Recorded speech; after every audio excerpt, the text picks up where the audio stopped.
As sky-high housing prices and pandemic aftershocks force more Floridians into homelessness, the ABC Action News I-Team discovers an alarming reality playing out for thousands of homeless parents and their children. And they don't qualify for federal help. I-Team investigator Katie Lagrone explains why and how a years-long battle to change just a definition continues to fail.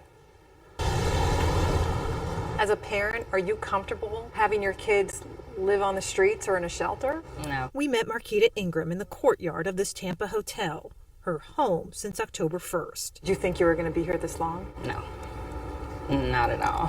What did you think? Maybe 1 to 2 months max. Ingram says she found herself homeless for the first time after falling victim to a housing scam when she moved to Florida from North Carolina last year. And now, with housing prices so high, this one-bedroom hotel room is all she can afford for herself and her 3 young children. Has this been a tough time for you? Very.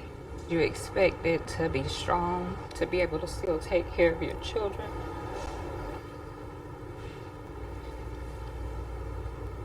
But while this mom and her kids may be considered homeless by school districts, counties, and the U.S. Department of Education, they don't qualify for the federal dollars that would take them out of this hotel and into a permanent home. Yeah, it's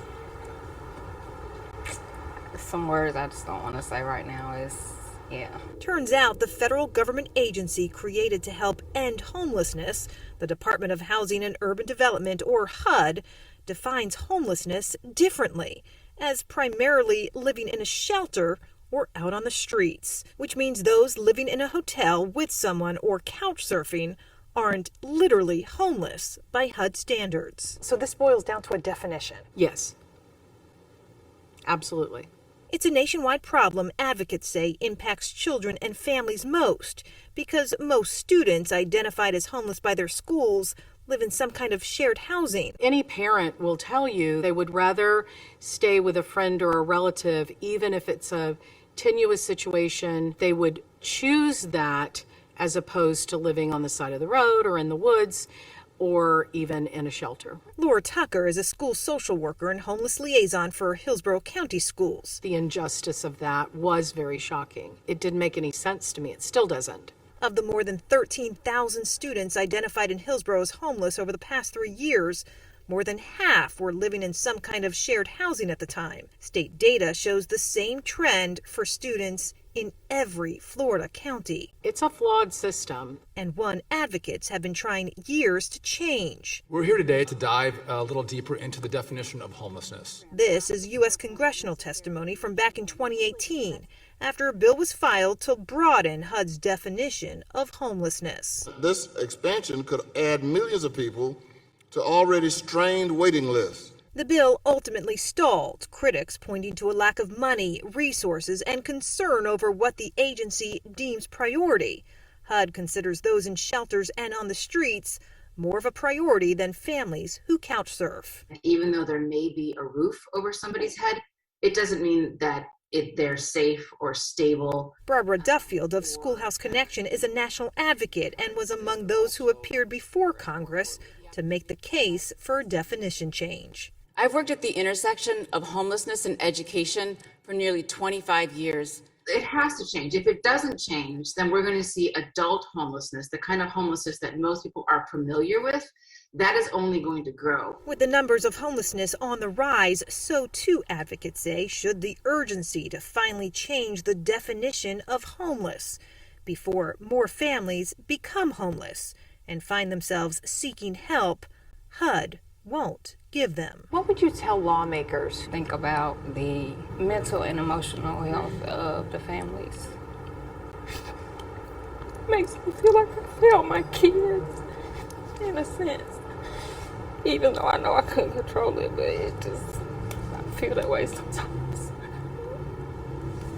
HUD maintains it is working to ensure every American has a safe, stable place to call home, and says they have a number of programs that prioritize family and children. You can read their full statement on our website. Meantime, a new bipartisan bill has been introduced in both the U.S. House and Senate. All this while some Florida school districts anticipate school homelessness to break records. Tonight, a federal lawmaker responds to an I-Team investigation. It exposed why thousands of homeless parents and their children are not eligible for federal housing dollars that could give them more stable places to live. His candid answer when we asked him if change is coming and why critics say changing the definition isn't the answer. Here's I-Team reporter Katie LaGrone.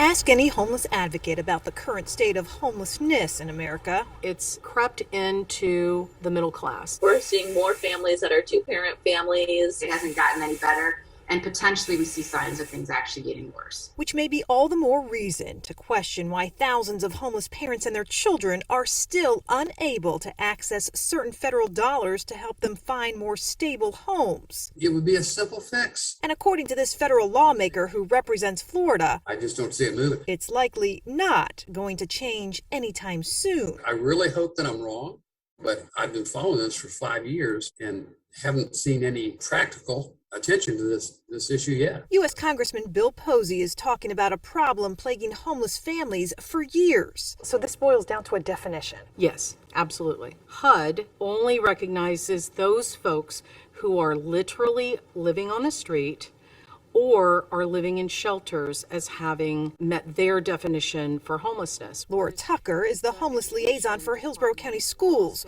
where more than half of students identified as homeless by the district are not living in a shelter or on the streets, but in some kind of shared housing, which makes them ineligible for certain HUD funding. Any parent will tell you they would choose that as opposed to living on the side of the road or in the woods or even in a shelter. As a parent, are you comfortable having your kids live on the streets or in a shelter? No. Such is the case for Marquita Ingram. It's something I fight hard to not have to, I don't want my kids in that. As a result, she and her 3 children have called this hotel home for the past 6 months.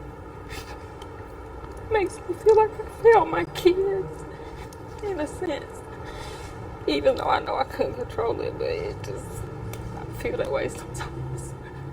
Homelessness is not something that's on the radar every day, but it's a massive problem. In 2017, Posey co-sponsored legislation that would redefine HUD's definition of homelessness to better align with other government agencies, including the Department of Education, which does consider children who live in hotels or shared housing homeless and eligible for other services.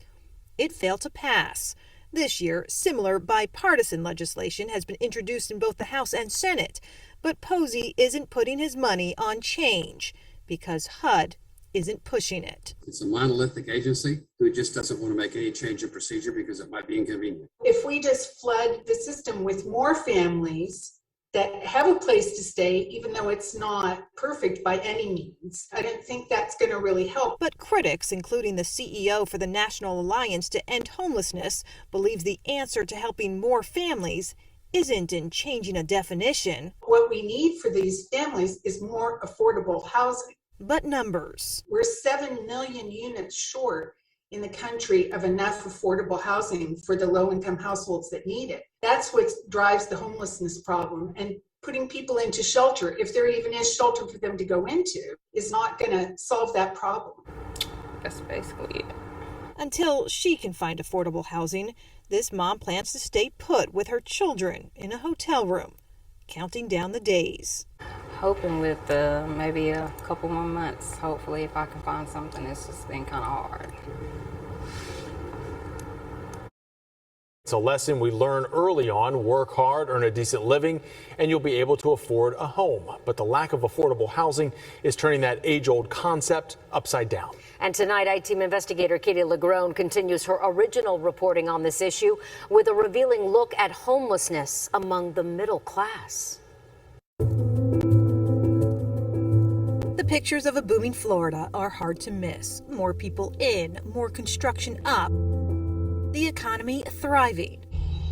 My name is Angelia. I'm a senior financial services accountant for the Florida Department of Transportation. Which makes this story, I am what you would consider homeless. Almost impossible to understand. How is an accountant homeless? And that's what people wonder, because you have to pay to live, and so therefore you can't afford to save any money to move. Since last year, Angelia Woods and her 4 children have called this Tampa hotel home. I spend almost $2,000 a month to live here. Well, that's like all my income. So I don't have any money to save to be able to put down the first month, the last month, the security deposit. After the pandemic forced a previous employer to shut down, she lost her job, was eventually evicted, and ended up hotel hopping. By the time she got her accounting job with the state, Florida's rental market exploded, making her numbers to get into a place of her own unworkable. I tell my kids, you work, you're entitled to things. You take care of yourself, you're entitled to things. So I never thought I would ever be in a situation like this. It shocks me sometimes. What about assistance? I don't qualify for assistance. You make too much money to qualify for assistance, but then you don't make enough money to be able to save to get somewhere else to live. So I'm in that middle place, that gray area that I had a hard time seeing my whole life. I'm the one that's in that shady area that no one really wants to acknowledge is there. I need a moment.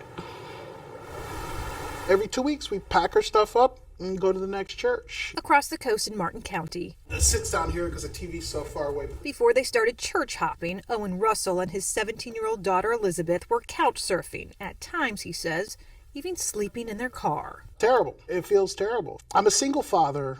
I've raised my daughter since she was 1.5 years old by myself. I've always been there for her.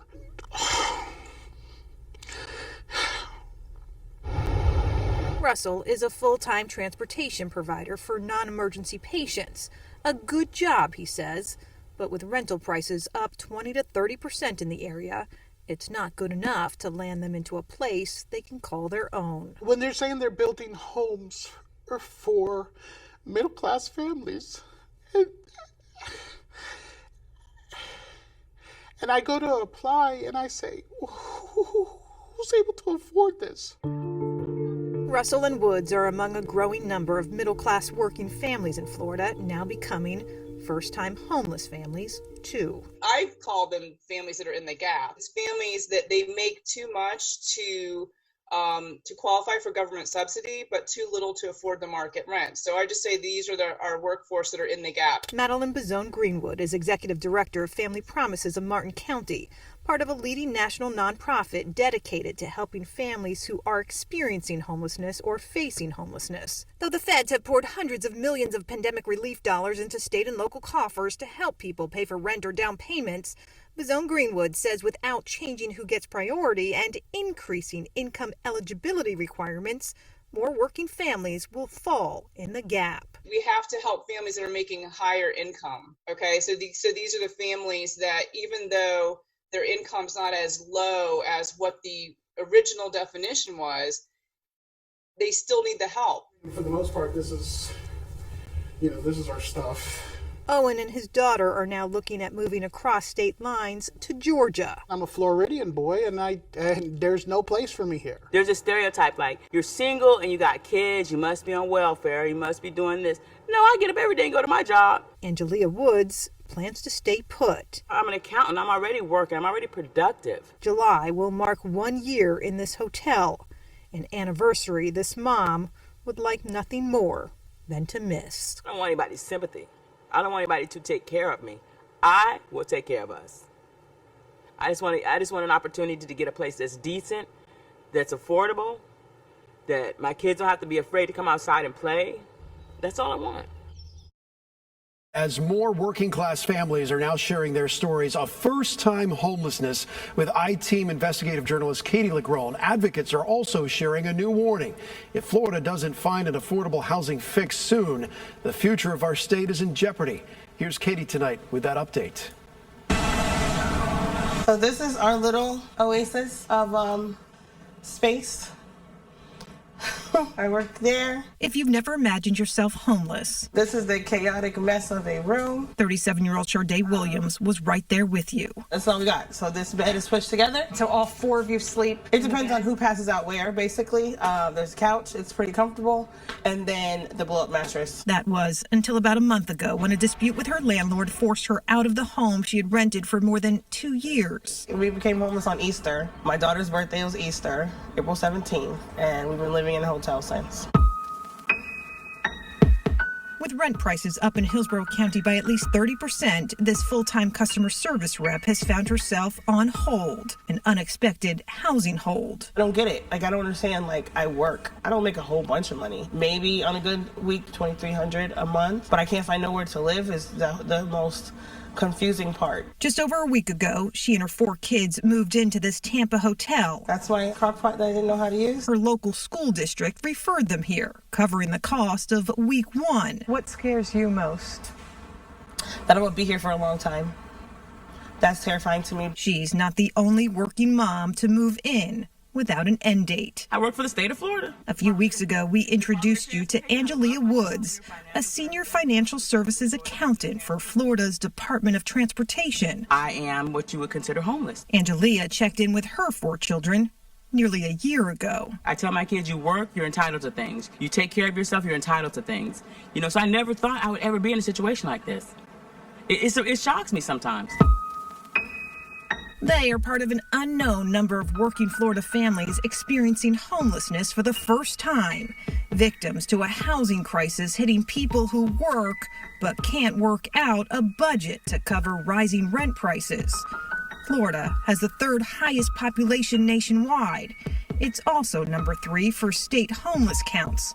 And that's only by national estimates advocates fear are grossly undercounted. The issue of family homelessness is a critical issue. Klaus Ehlers is CEO of Family Promises, a national nonprofit dedicated to helping homeless families. The lack of affordable housing is the worst that I've ever seen. Loosening up zoning restrictions through what's called inclusionary zoning, he believes, is one answer that needs to be tapped into more. It's a progressive zoning policy that allows local governments to incentivize private developers into building more affordable housing.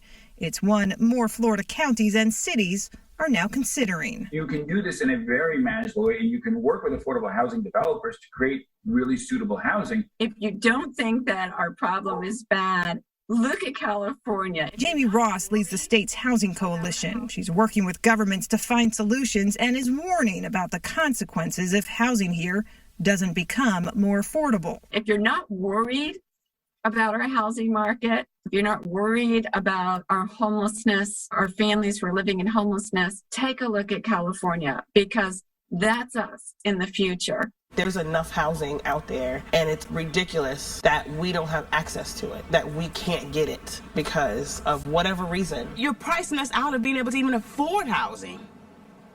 That's the part that's scary. When a hotel is cheaper than housing, there's a problem. Florida is now considered the least affordable state to live in nationwide.